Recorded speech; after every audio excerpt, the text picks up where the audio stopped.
ଦେଖିଲି ଯେଭଳିଆ ଗୁରୁଦାୟିତ୍ୱ କାହିଁ ଦେଲେ ଆଜି ସମ୍ପର୍କରେ ଯେ ବର୍ତ୍ତମାନ ଆଜି ଯେତେବେଳେ ଆମେ এই কনফরেন্স করতে সব নূয়া পুଅ ঝিଅମାନେ ଟିକେ ଦୟା କରିକି ମୋ କଥା ଟିକେ ଶୁଣୁଥାନ୍ତୁ। ମୁଁ ଜଣେ ଆପଣଙ୍କର ଭାଇ, ବଡ଼ ଭାଇ ଏବଂ ଅର୍ଗାନାଇଜର ମୋ ଛାତିଟା ଯଦି ଚିରିଦେବେ, ହୃଦୟଟାକୁ ଚିରିଦେବେ, ଏଠି ଖାଲି ଏନ୍ଏପିର ରକ୍ତଟା ବାହାରିବ, ତା ଛଡ଼ା ଆଉ କିଛି ବାହାରିବ।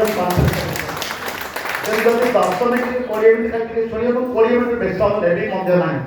Because today many speakers are there and very special program and main attraction. Odia ଅସ୍ମିତା ଓଡ଼ିଆ କହିପାରୁନାହାନ୍ତି, ହାତ ଥରୁଛି, ଦାଣ୍ଡି ଥରୁଛି, ଦିହ ଥରୁଛି, ଏଇ କଥା କହି ଲୋକଙ୍କୁ ଭୂତେଇକି ତାକୁ ପରିବର୍ତ୍ତନ କରି ଓଡ଼ିଶାକୁ ସାମ୍ପ୍ରଦାୟିକତା ଭିତରକୁ ଟାଣି ଆଣିଲେ। ସାମ୍ପ୍ରଦାୟିକତା ଭିତରକୁ ଆଣିଲା ପରେ ତା ପରଦିନ କ'ଣ ଦେଖିଲେ ଆପଣମାନେ ଦେଖିଲେ? କ'ଣ ଦେଖିଲେ ତାପରେ? 4 ତାରିଖ ପରେ ବାଲେଶ୍ୱର କ'ଣ ହେଲା?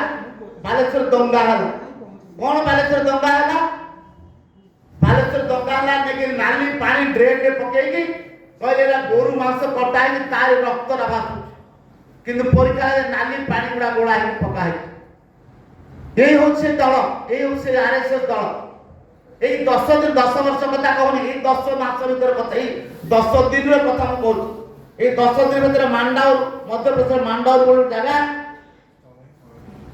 ସେଠି 100 ଗୋଟେ ମୁସଲମାନ ବସ୍ତିରେ ଲୋକଙ୍କୁ ମାରିକି ଖତମ କରି ଦିଆହେଲା।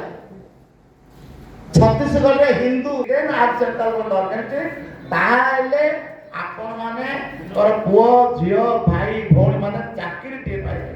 ଯଦି ଚାକିରିଟିଏ ପାଇବେ ତାହେଲେ ଖାଇବାର ପର୍ଚେଜିଂ କାପାସିଟି, କିଣିବାର କାପାସିଟି ରହିବ। ଏଇ 2 ଜଣ ଯାକ ଏବଂ ପିଠି ବର୍ତ୍ତମାନ ମଜବୁତ ଅଛି। ରଶ୍ମି ମିଶ୍ର ପରେ ତାଙ୍କୁ ଦେଖିଲି, ସାମଲବାବୁଙ୍କୁ ଦେଖିଲି, ସାମଲବାବୁ ପରେ ରାଜେଶ ବାବୁଙ୍କୁ ଦେଖିଲି। ଡିଭିଜନ ସେକ୍ରେଟାରିଏଟରେ ଖାଁ ଥିଲେ ଆପଣଙ୍କର ଭୁବନେଶ୍ୱର, ତାଙ୍କୁ ଦେଖିଲି।